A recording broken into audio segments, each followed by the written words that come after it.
David Victoria. I'm this year's president, and we're going to officially call this November meeting to order. Up next is our guest speaker. Devin Parks joined the Conway Chamber staff in July of 16. He's lived in Horry County for a total of 23 years. Attended the College of Charleston for a year, after which he returned to Conway and graduated from Coastal with a Bachelor of Science degree in Business Administration Marketing.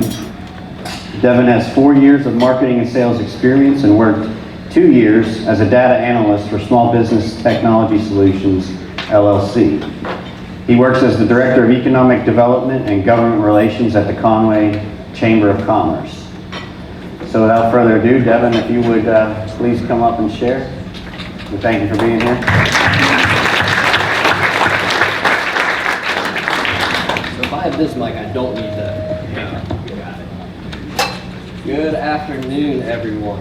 Everything David just said about me is 100% true. My name is Devin Parks. I do work at the Conway Chamber of Commerce on economic development. And first and foremost, I just want to thank you today for the opportunity to come out and just give you some updates on what's been going on in Conway as far as economic development is concerned. So when Tammy first asked me if I would present today, my initial reaction was, all right, hold on a second, you said this is going to be at Rio's? Yeah, I'm in. Okay. Second thought that came to mind was, as far as the city of Conway is concerned, business licenses and building permits are at an all-time high within the city. Those of us who are familiar with this industry, we know that residential development and economic development work hand in hand. So yeah, so the separation is a great time to be a home builder, and I would completely agree with that. Bottom line is you guys are breaking records, absolutely crushing it. Give yourselves a round of applause. You really have done a great job throughout this pandemic. So shifting the focus, from y'all to me, as far as economic development is concerned in Conway, we have a twofold approach. First being our downtown area. So this is your standard, historic, small town, kind of mom and pop feel. And also the greater Conway area, which is your fast food restaurants, your fast casual dining, regional, national site selectors, and big box development. The challenges and the successes between the two are completely different. So what I'm going to do is just go ahead and get the challenges over with, and that way we can talk about the fun stuff and the development that's coming to Conway. So our major challenges in the downtown area have been long-standing vacant buildings, developing our riverfront, and really getting heads in bed specific towards downtown. So currently there are really limited options as far as apartments and townhouses for rent downtown. So right now we're working on a brand new 4-story mixed-use apartment complex, which is going to be on the corner of 4th Avenue and Main Street. So the first floor is going to be mixed-use businesses, with the top 3 floors going to be approximately 40 1- and 2-bedroom townhouses, and that's going to overlook the Waccamaw River. So that's a project we've been working on now for the better part of 2 years, and we're really excited to see that come to fruition. Right next door to the proposed apartment complex is what's called the Jerry Cox Building. To put it in perspective, for downtown real estate, the Jerry Cox Building is 40,000 square feet of commercial property. It's a huge amount of space.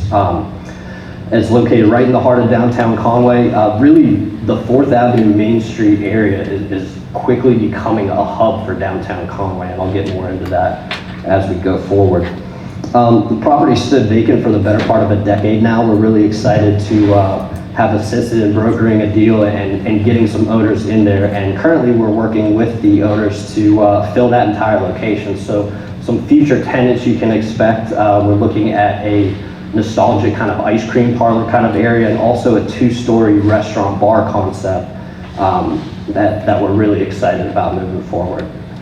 Sticking with downtown, we're also working with developers on the 2 riverfront parcels next to the Bonfire Restaurant. For those of you who are familiar with those parcels, Burroughs and Chapin has owned them for the past 100 years. They have not been touched. So now just recently we have the opportunity to market. The city of Conway purchased those parcels. We're sending out RFPs and plan on development in the next year or so.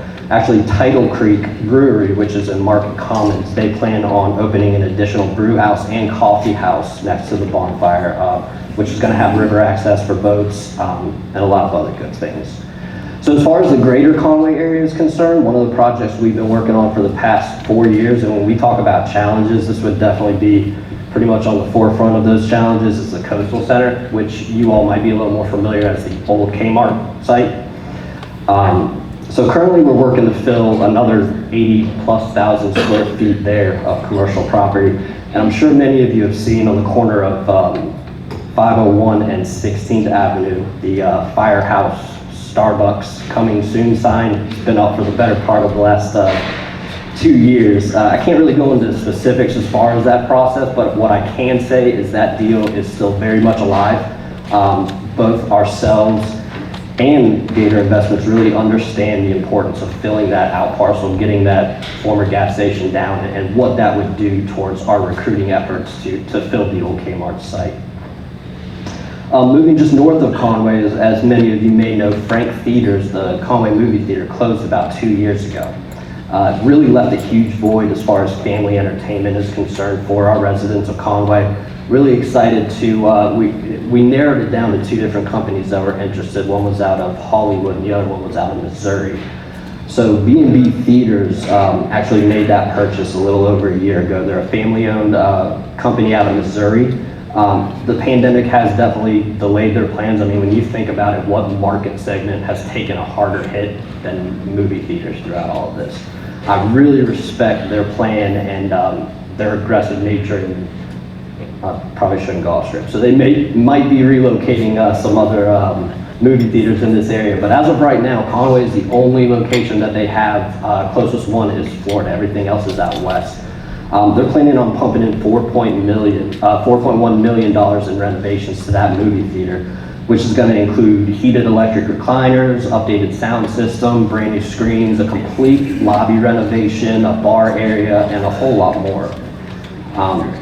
Also, a cool little side note, what they're doing with the existing seats, for those of you who are familiar with the Theater of the Republic in downtown Conway, they're actually going to donate all of those seats to the Theater of the Republic, so that comes out to about $150,000 worth of seats. So B&B is a really good get. We're really excited to have that theater operational in about a 6-month turnover time. So another project that was delayed as a result of the pandemic is the 8,800 square foot McAllister's Steakhouse parcel, which is on the corner of 501 and Mill Pond. So just talked to the developer last week, and he has told me that they have plans to begin construction by the end of this month. So that parking lot has been set up and sitting there for the past 5 months. We all know, the reasons why, but excited to announce that that's actually going to come to fruition. We should see some construction right here in the near future. Also on the corner of 501 and 16th Avenue, so we were talking about the Firehouse Starbucks combo. Right across the street from there is the Walgreens. Then right across the street from that, for those of you who travel around Conway, you may have noticed that they've cleared some trees recently. So that's going to be United Community Bank. They're planning to build a 5,500 square foot bank there with a community room as well. And they estimate that construction will be completed in late 2021. Moving just north of there, the Bojangles on 501.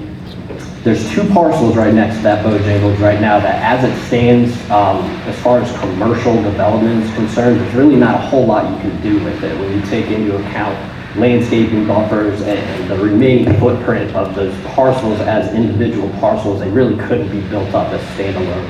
So what we've done is we've worked with Bojangles over the past 2 years to combine those parcels. We're going to annex them in, tear down that Bojangles, and have a completely new one put up.